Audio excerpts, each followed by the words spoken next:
Hello, everyone. This will be an analysis of the quote-unquote game Immortality. Immortality is an FMV video game released to PC and Xbox on August 30th, 2022. I say game, but I suppose we should start by asking ourselves if it is a game at all.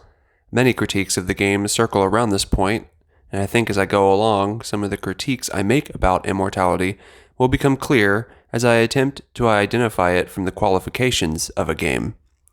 Keep in mind that I will be spoiling this game entirely, so if you want to avoid that sort of thing, perhaps go play it and come back. I will use Bernard Suitz's qualifications for determining what a game is. These include 4 distinct qualities. 1. A goal or objective for a win condition. 2. Rules and limitations for how to achieve that goal. 3. Feedback to the player so they may adjust their play. And 4. Voluntary participation must ensure that no one cheats or circumvents the rules. To take golf as an example, the goal of golf is to get a ball to a pin and put it in the hole in the fewest amount of swings from a golf club.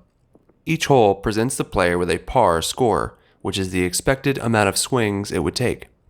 Getting above that score adds points to your total, and getting less subtracts it, even and especially below 0. Skilled players will manage to play the golf course efficiently, utilizing their golf swing in both powerful and delicate ways, and the winner is the one who manages to do this consistently over time so as to maintain the lowest score. Golf is a game with an immense skill floor as well as ceiling, because of the difficulty of hitting such a small ball resting or embedded in dirt with such a small club. If players could pick up the ball and throw it, the rules would make for a much easier game, but would not allow for a wide variety of play. If players cheated on their scores, it would tarnish the sanctity of competition, and if physical reality did not follow certain fundamental Newtonian laws, consistent feedback would make it impossible to determine who were good players and who were bad. The goal of Immortality, as it is stated in its description, is what happened to Marissa Marcel. This is a nice enough narrative goal, as it becomes clear throughout the footage one explores that Marissa Marcel plays a major role in all 3 films. In Ambrosio, 1968, directed by Arthur Fisher, she plays Matilda, a woman who seduces our titular character into succumbing to the whims of Satan. In Minsky, 1970, directed by John Durick, she plays Franny, a muse of the recently murdered titular artist who the cops suspect she killed. In Two of Everything, 1999, Marissa plays Heather, a lookalike who takes the place of pop star Maria and steps into the dark underbelly of the rich and famous. Along with these films proper, the player is exposed to behind-the-scenes footage.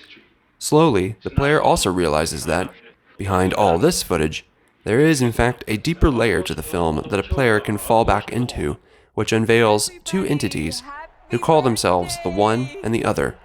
They are portrayed as a superego and id ideation in the creation of art.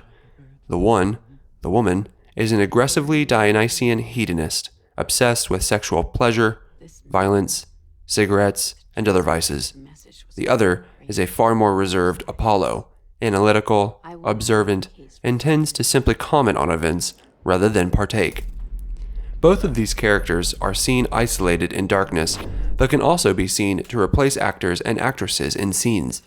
Upon noticing that Marissa Marcel never ages, we see the connection between these spiritual entities and Marissa, and see that these movies truly had a cursed shoot, as we say, where a production is plunged into strange occurrences. As we know from the About page in the game, the films were never released. Discovering what happened to Marcel means coming to terms with the supernatural idea that characters can be inhabited by the one and the other, achieve a sort of immortality from it, but also that there are certain unforeseen consequences, especially considering that these spirits have desires of their own. Out of the 202 total clips in Immortality, the player is supposed to uncover this relatively simple story non-linearly. What is strange is that a player may have the credits roll on them without truly understanding what happened to Marissa Marcel. Because what happened to her may not be as important as perhaps asking the question, where did Marissa come from? Both are answered in the experience of playing, but I did not uncover the connection of Marissa as the French girl from years perhaps centuries before, one that the one alluded to devouring until after the credits. Marissa dies two deaths, you see. One is a death perhaps as she gains immortality, and then one where her body is burned, which signifies a final death. It is inferred after this burning, once the credits roll, that the one is now inside of us. Keep in mind that this resolution may not be the actual story. I did not recover all 202 clips as of this recording, though I do not see the necessity in doing so. If credits rolled, which they did, and if I have recovered the necessary clips, which for me was around 176 to 180 clips, I can infer that the game is acknowledging that I have enough to piece together the mystery. This is how I pieced it together. So we might say that the goal or objective has been completed. But as I mentioned, I did not piece together Marissa's origin until afterward. I had the clip that registered this truth, as well as another one that made passing reference tangentially. But one can imagine many people beating this game without any sort of understanding of what they did to achieve the goal. This to me is a problem. The more a player uncovers, the less the narrative seems to have. Many of the moments of truth are simply the one and the other speaking directly into the camera of their motivations, conflicts, desires, which is sort of the opposite of what the purpose of film is. You can tell that the developers of Immortality had discomfort threading this fine needle. They need truths, but told abstractly, and they need them told directly to the player, no matter the narrative cost. It feels incredibly disingenuous to what the point of Immortality was supposed to be in the first place. You are a voyeur to these movies, but you are also an audience to Immortality's pretentious ideas of filmmaking. It is incredibly ironic that these characters, the one and the other, have been around for eons, constructing elaborate fictions, and yet they cannot seem to construct a narrative for the player without outright telling them. Compared to other mystery or puzzle experiences, Immortality falls far short. In the game Outer Wilds, for example, there is no way that a player could accidentally complete the experience. A player has to actively pay attention, link the chain of actions into completing the mystery. In The Witness, a player could not brute force enough puzzles to complete one of the two endings. One is forced to learn the rules. For both of these games, there has to be intention. What is bizarre about Immortality is that the rules and limitations do not actually inhibit a player from completing the game. They simply give tools to the player to do so. It will be up to whoever is watching this to decide for themselves if this is an effective or ineffective game because of it. Let's talk about how you play Immortality. In the game, you are meant to feel as though you are controlling reels of film like that of a moviola, scrubbing back and forth in quick dashes or in slow motion. The sound and response of these visually is very compelling. There is a tactile sensation when maneuvering these. There's vibration in the controller and changes in sound that beg for headphones, as the game recommends, in a dark room. One is made into a voyeur by obeying its terms. At the beginning of the game, the player only has access to one clip, but by freezing the screen and by activating a cursor on the image, a player can match cut, which means they press a button when the cursor changes from a hollowed eye to a filled eye, and the game will attempt to match another clip containing whatever is highlighted. The highlighted object can be doors, keys, lamps and lanterns, notes and papers, and so on. The player eventually realizes that the three films have a similar aesthetic language, as each film offers keys, each film has lights or ladders, each film offers the general objects that define a space, such as doors and windows, and many of the faces you are likely to encounter occur in much of the footage of the three films. At first, this system seems rather magical, a kind of scrapbook matching of objects, creating supercuts of repeated occurrences in person, place, or thing. But over time, as the player unlocks more of the clips, the diminishing returns of the rules of Immortality begin to take effect. Immortality has a signification problem. When we think of a key, of course, the sound image for a key is bound to be different in each of our heads. Some of us imagine a modern key, but some of us may think of an older key, iron and rusted, with bigger locks in the doors they go into. This problem of signification occurs in Immortality in a big way. Pressing into a match cut means that the game could send you to any clip containing a key.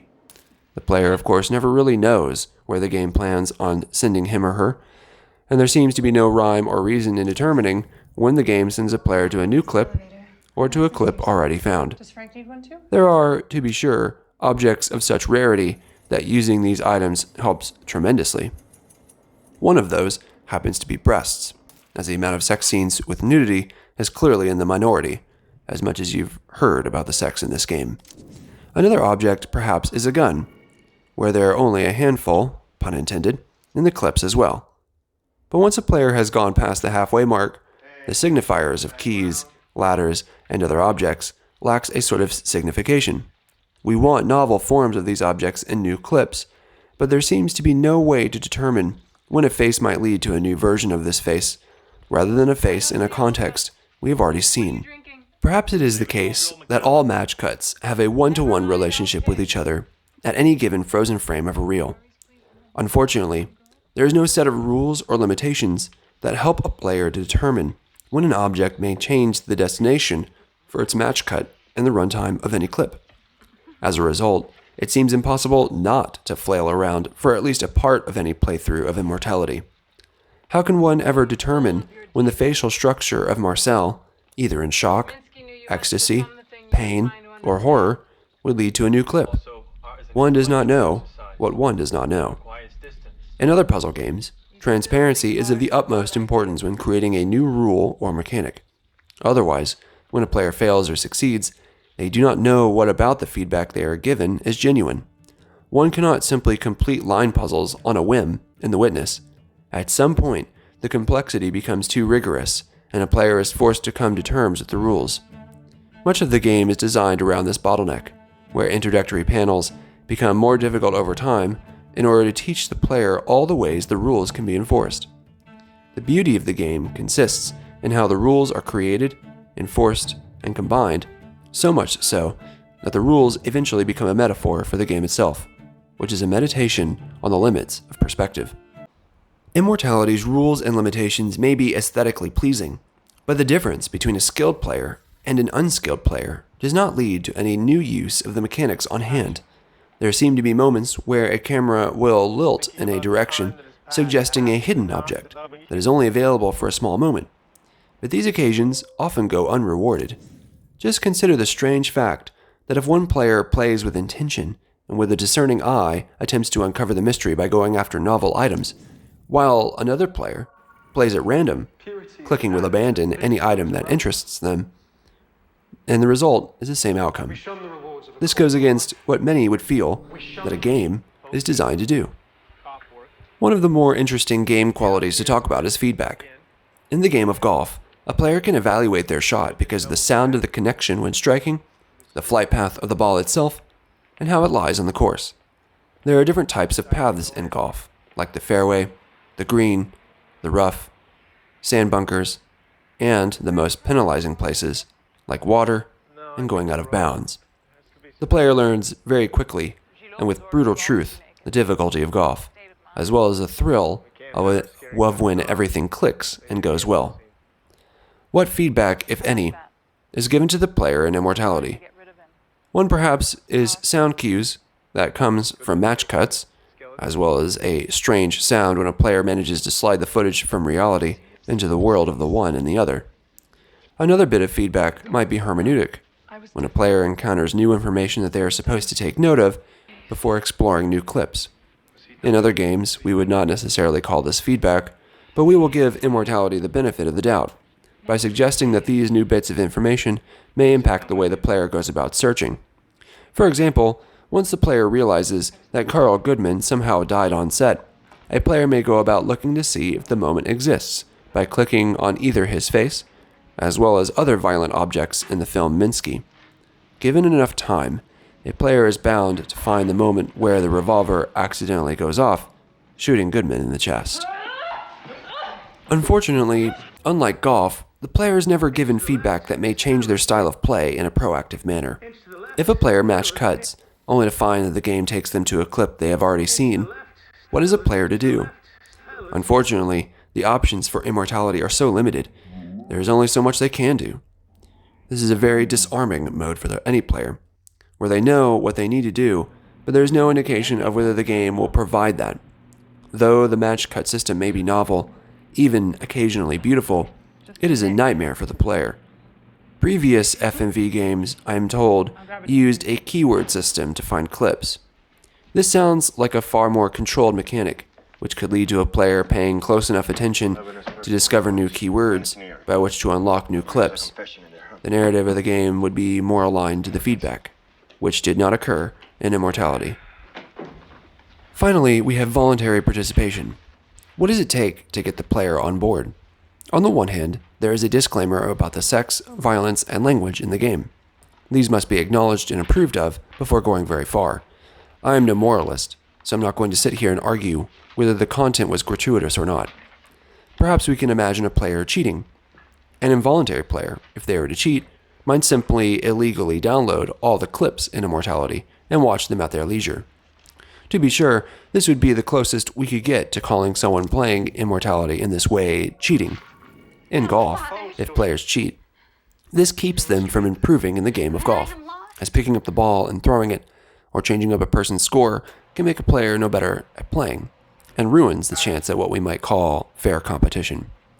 A cheating player at Immortality uncovers the same details, draws the same conclusions, and though this might not be in the same way as a player playing legitimately, what we realize is that this would be the case for all players anyway. There is no way to predict how the clips may turn out for all players, as the combinations of match cuts will change the order of the experience beyond recognition. Perhaps the way of cheating that would ruin the experience would be to simply be told of every detail you learn about the game. Like this, which would not take as much time as you think. Like I've said before, Immortality is strangely devoid of the kind of insights you would expect from this visual layering of complexity.